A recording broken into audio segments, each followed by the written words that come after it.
I don't know what I just hit, but I didn't mean.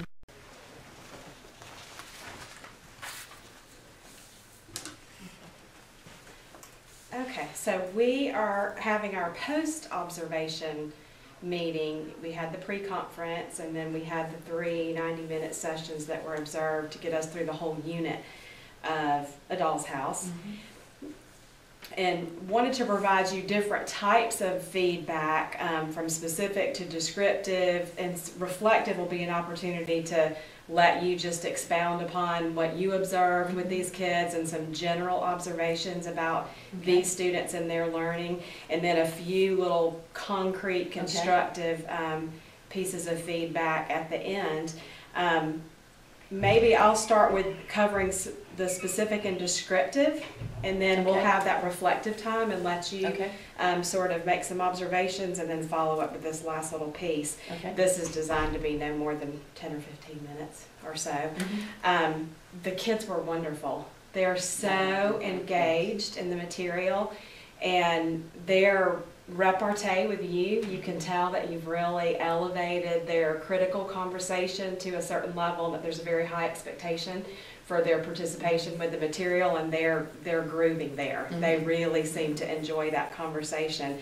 I thought that you did a fantastic job throwing out open-ended questions, which made them sort of evaluate and really get into their own thinking about the work, and made them sort of take responsibility and charge of that conversation.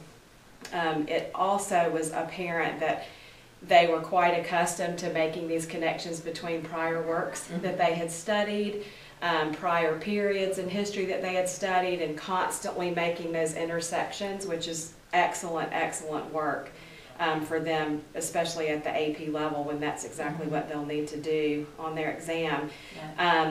I noted that you provided some historical context for the author and also for the period in which the play was set to help them sort of establish a firm understanding, and that students were given the opportunity to draw some inferences and connections with their own family's history, whether it was grandparents or parents or even their own perceptions of this modern age and what their relationships might be like.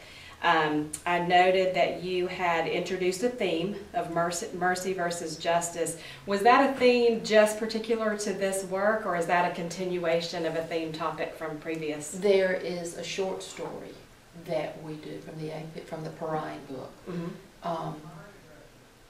that involves this question of mercy versus justice in a military setting. And so they were familiar with the concept.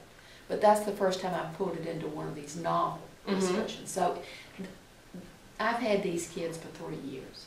So there are things that we go back to that I've had them in 9th grade and 11th grade and then in AP Senior English. So there are things that I can go back to and pull from,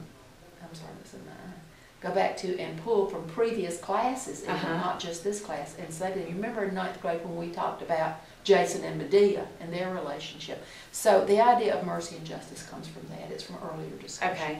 And how wonderful is that to have them for so many years and see their growth, and to be able to know that when you do throw out those prior experiences that you know they've latched on and they're giving you feedback from things that happened 3 years ago. That is the beauty of teaching in a small private school, isn't it? It is. It's fantastic. And I've already mentioned